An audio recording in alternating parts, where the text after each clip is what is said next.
নমস্কার বন্ধুরা, কেমন আছেন সবাই?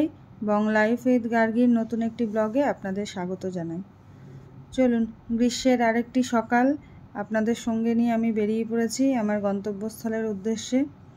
যদিও ছোটোবেলায় যখন ভোরবেলায় উঠতাম বা এই গ্রীষ্মের সকালগুলোতে, তখন একটা বেশ সুন্দর সুমিষ্ট ঠান্ডা বাতাস বয়ে যেত, আর এখন এই 7 সকালেও কিন্তু গরম হাওয়া পাচ্ছি। পার্থক্যটা এখানেই। বিশ্ব প্রকৃতির ভীষণ পরিবর্তন। জানি না আর ক বছর ধরে এরকমভাবে পৃথিবীটা মানুষের বাসযোগ্য থাকতে পারবে। চলুন এগিয়ে চলি। তাপমাত্রা এই হারে বেড়ে চললে পৃথিবীকে আর শিশুর বাসযোগ্য রাখা যাবে না মনে হয়।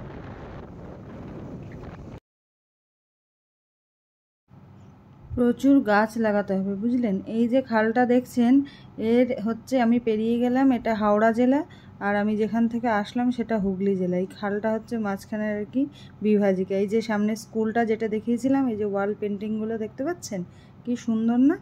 আগের দিন যেটা দেখিয়েছিলাম। চলুন এগিয়ে চলি আস্তে আস্তে।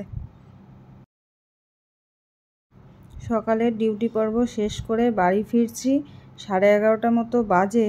তাতেই ট্রেনের কম্পার্টমেন্ট এত গরম হয়ে গেছে যে বসা যাচ্ছে না, রীতিমতো গায়ে ছ্যাঁকা লাগছে। আর আমাকে দেখে বুঝতেই পারছেন যে বাইরের বাতাস কীরকম গরম। ফেরার সময় আমার এক বন্ধুর সাথে দেখা। সে কিছুতেই আমাকে ছাড়লো না। আমরা দুজনে মিলে এসেছি আর কি তার পছন্দের একটি কচুরির দোকানে। এইখানের কচুরিটি নাকি তার বড্ড প্রিয়।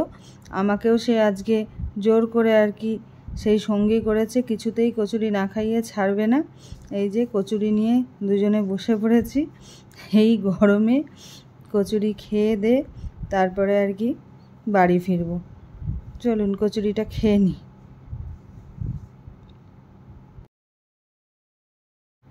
কচুরি খেয়ে দিয়ে টোটো ধরে বাড়ি ফিরে পেরেছি। দেখতে পাচ্ছেন মা বেলের শরবত তৈরি করে রেখেছে। যা গরম, তার থেকে আর কি একটুখানি যদি স্বস্তি দেওয়া যায় আর কি আমাকে। এই বেলের শরবত নিয়ে বসে পড়েছি, একদম মন জুড়িয়ে যাচ্ছে দেখে। খেয়ে নিই, খেয়ে পরে আবার আসছি। বেলের শরবত খেয়ে কিছুক্ষণ জিরিয়ে তারপরে স্নান ধান করে পুজো পাঠ মিটিয়ে এখন খাবার টেবিলে এসে বসেছি। দেখতে পাচ্ছেন আজকের মেনু একদমই হালকা পাতলা। রান্নাঘরে প্রায় যাওয়া যাচ্ছেই না। ভাত, টকের ডাল আর ওই করলা ভাজা, সাথে বেগুন ভাজা। চলুন খেয়ে দিয়ে নিই, তারপরে একটু রেস্ট করি। এত গরম, সেই রাজস্থানের মরুভূমিকে টেক্কা দিয়ে দিল। আজকে প্রায় 42 ডিগ্রির ওপরে টেম্পারেচার। খাওয়া দাওয়া শেষ করে একটুখানি রেস্ট নিয়ে এই বিকেলবেলা আবার রাত্রিবেলা তোরজনের জন্য রেগে পড়েছি। যাই হোক, যতই গরম পড়ুক বা যতই ঠান্ডা পড়ুক, মেয়েদের আর কি রান্নাঘরের ডিউটি থেকে নিস্তার নেই, কি বলেন? এই যে রাত্রিবেলা হালকা পাতলা আর কি ঢ্যাঁড়সের একটু ভাজা করব, সাথে রুটি। আর কিছু গরমে খাওয়াও যাবে না, আর বেশি কিছু রান্নাঘরে থেকে যে করা সেটাও সম্ভব হচ্ছে না। এইগুলো এখন ঢ্যাঁড়সগুলো নিয়ে যাচ্ছি, একটু ধোবো ভালো করে, ধোয়ার পরে তারপরে কাটা হবে আর কি। কারণ ঢ্যাঁড়স গোটা অবস্থাতে ধুয়ে নেওয়াটাই ভালো, নয়তো কাটলে যে ঢ্যাঁড়সের যে স্লিপারি ব্যাপারটা, তখন ধুতে আরও অসুবিধা হয়। ওই জন্য গোটা গোটা কেটে নিলে আর কি সুবিধা হয়। ওই জন্য ভালো করে ধুয়ে নিয়ে তারপরে আস্তে আস্তে কেটে ফেলা হবে ঢ্যাঁড়সগুলো। চলুন ভালো করে ধুয়ে নিয়ে আসি।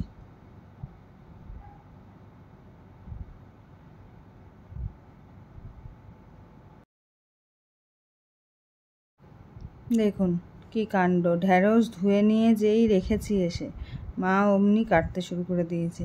কিছুতেই আর কি আমাকে সমস্ত কাজটা একা করতে দেবে না। এত গরমে একা কাজ করলে মেয়ের কষ্ট হবে, তাই এইটুকুনি অন্তত করে দিই। রান্নাঘরে তো মা একদমই যেতে পারছে না, যা শরীরটাও খারাপ তার মধ্যে। তাই বলছে এখানে অন্তত বসে বসে ঢ্যাঁড়সগুলো আর কি কেটে দিই।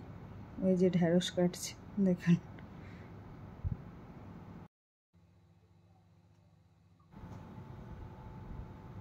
দেখতে পাচ্ছেন এই ঢ্যাঁড়সটা ভাজতে এসেছি আর কি।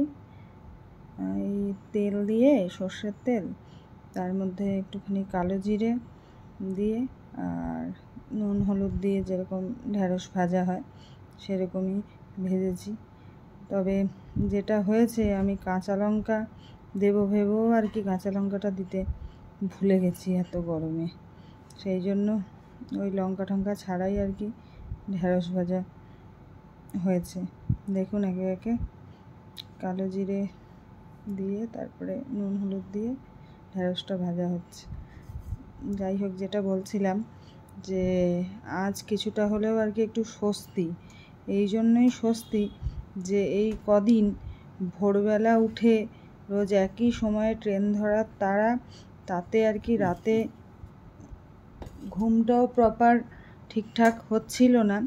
সেইখান থেকে দাঁড়িয়ে কিছুদিনের সাময়িক বিরতি আর কি, যেহেতু প্রচণ্ড গরমে স্কুল ছুটি ডিক্লেয়ার হয়ে গেছে, সেই জন্য আর সেই সকালে ওঠার তাড়াটা থাকছে না।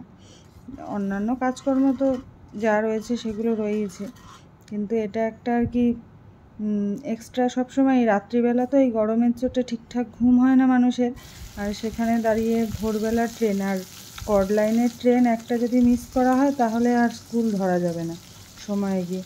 সেই জন্য সব মানে যারাই এদিক থেকে যায় আর কি প্রত্যেকেরই সেই একই প্যানিক যে ট্রেন ধরতে পারবো তো, ট্রেন ধরতে পারবো তো। আর এই করে করে প্রত্যেক দিনই ঘুমের। আমি স্টেশনে যাই, আরও এক দুজন থাকে আর কি সাথে, তাদেরও সেই সেমই অবস্থা। সেখান থেকে দাঁড়িয়ে অ্যাকচুয়ালি আমাদের সারা বছর তো মর্নিং হয় না। যদি সারা বছর মর্নিং থাকতো তাহলে এই সমস্যাটা হয়তো কেটে যেত, কিন্তু এই বছরের এই গরমের সময়টুকু ওই 15 দিন, কখনো কখনো বা 1 মাস, পুরো 1 মাস হয় না। বছর ধরে যা গরম পড়ছে তার আগেই ছুটি পড়ে যাচ্ছে, কিন্তু এই 10-15 দিন যা স্কুল হয়, ফলে অভ্যাসটা ঠিকঠাক গড়ে ওঠে না। ওই জন্য আর কি যে সমস্যাটা সকলেরই কম বেশি হয়। যাই হোক, কাছে হলে একরকম, আমাদের তো আর অন্য কোনো অপশন নেই ট্রেন ছাড়া। সেই জন্য আমরা পুরোটাই ট্রেনের ওপর নির্ভরশীল।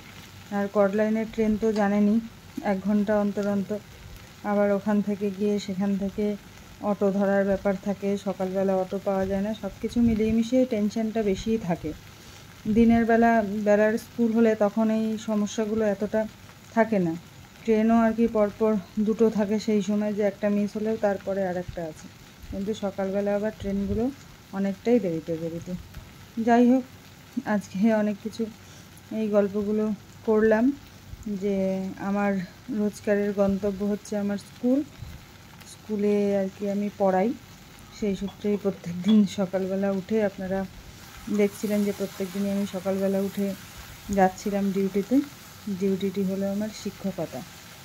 দেখুন আস্তে আস্তে ঢ্যাঁড়স ভাজা প্রায় হয়ে গেছে, কিন্তু কাঁচা লঙ্কাটাই যা পড়েনি, তাতে অসুবিধা খুব একটা হয়নি। যাই হোক, চলে গেছে আর কি। 1-8 দিন হয় বলুন সবারই, তাই না? গরমটা কি কম পড়েছে? গরমের চোটে আর কি মাথা কাজকর্ম করছে না, সেই জন্য। আর গতকাল দেখেছিলেন যে মায়ের শরীরটাও ভীষণভাবে খারাপ হয়েছিল, ডাক্তার দেখানো হয়েছিল। যাই হোক, এখন যা মেডিসিন চেঞ্জ হয়েছে, ইনসুলিন দেওয়া হচ্ছে, তাতে একটুখানি হলেও, যদিও 1 দিন হয়েছে, 1-1.5 দিন, আরও সময় গেলে বোঝা যাবে। তবে মায়ের থেকে শুনলাম যেটা, একটু হলেও তার ভালো লাগছে। এটা শুনলেই শান্তি। বলুন, মায়ের শরীর ভালো থাকবে এটাই না? মায়ের শরীর খারাপ শুনলেই মনটা যেন ওখানে অর্ধেক আর কি নিস্তেজ হয়ে যায়।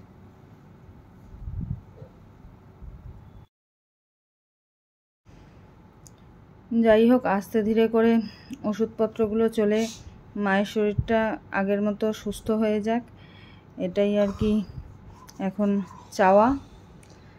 আর এই যে দেখতে পাচ্ছেন যে কিছু আর কি মাসোয়ারা জিনিস এসেছে, সেইটাই আর কি বক্সটা মা ওপেন করছে।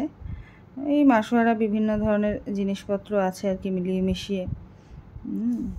এখন যা প্যাকিংগুলো ভীষণ এভাবে করা হয় যাতে অনেকটা দূর থেকে আসে, তো যাতে কোনো রকমভাবে ভিতরের প্রোডাক্টের ক্ষয়ক্ষতি না হয়, সেই জন্য আর কি এত শক্তপোক্ত করে প্যাকিং করা হয় আর কি। সংসারের তো সমস্ত কিছুই দরকার, বলুন না, যে ছোট থেকে ছোট জিনিসও কাজের না হলে দরকারের সময় ভীষণই অসুবিধায় পড়তে হয়। এই খোলা হচ্ছে বাক্স, এই মূলত গ্রসারি আইটেমই আছে, আর কিছু মনে হয় আমার কিছু জিনিস আছে। দেখা যাক কী কী আছে। একে একে বের করা হচ্ছে। বাক্সে দেখতে পাচ্ছি তেলগুলো তো আগেই দেখতে পাচ্ছি, সর্ষের তেল, রাইস ব্র্যান অয়েল, একটু আমার ক্রিম, ধূপকাঠি 2 রকমের। এই বিবি ক্রিমটি ভীষণ ভালো, ভীষণ ইউজফুল। আর একটা SPF জেল আছে, এটিও ভীষণ ভালো। মোদি কেয়ারের প্রত্যেক কটি প্রোডাক্টই আমি ইউজ করছি এবং প্রত্যেক কটি প্রোডাক্টই ভীষণ ভালো।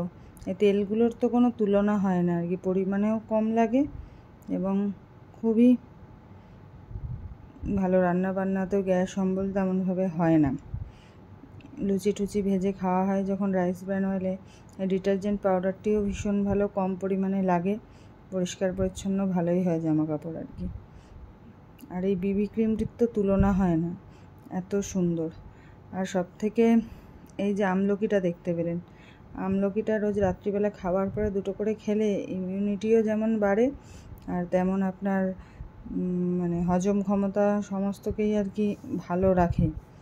এটি অনেকেই আর কি ভীষণভাবে পছন্দ করেন। ওদিকে হলুদ গুঁড়ো, এই সমস্ত মাসোয়ারা জিনিসপত্র টুকিটাকি লাগে আর কি, এগুলো সমস্ত নিয়ে আসা হয়েছে।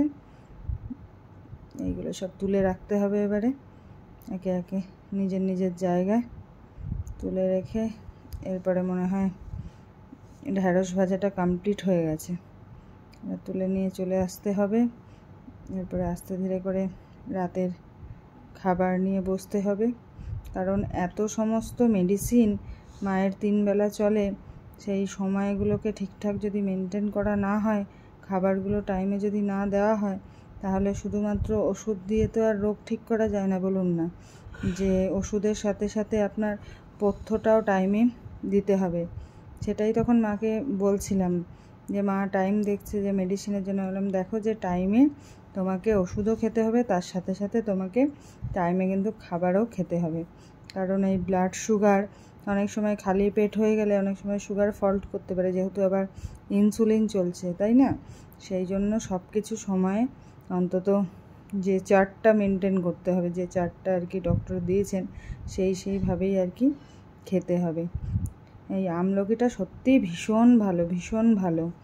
যারাই আর কি আমলকিটা ব্যবহার করেছে তারাই আর কি ভীষণ ভালো ফিডব্যাক। আর আমি নিজেও ব্যবহার করি ব্যক্তিগতভাবে, আমার বাড়িতে সবাই করে, খুব ভালো রেজাল্ট আর কি।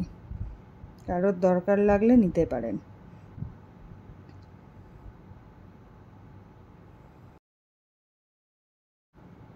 এই যে মালপত্র তুলে রেখেছি, আর ঢ্যাঁড়স ভাজাটা হয়ে গেছে, লঙ্কা ছাড়া ঢ্যাঁড়স ভাজা। এবার এগুলো নিয়ে খাবার দাবার যা আছে, রুটি, ঢ্যাঁড়স ভাজা আর দুপুরবেলার ওই টক ডাল আছে, ওগুলো নিয়ে বসে পড়ি। টাইমে সবাইকে খাবারটা সার্ভ করে দিই। চলুন। এই যে খাবার দিয়ে দিয়েছি, রুটি আর টক ডাল আর ঢ্যাঁড়স ভাজা। মোটামুটি খেয়ে দিয়ে এবার সবাইকে আর কি বিছানায় পাঠাতে হবে একে একে। আজকে ব্লগটা এখানেই শেষ করছি। সবাই ভালো থাকবেন, সুস্থ থাকবেন, কাল দেখা হবে।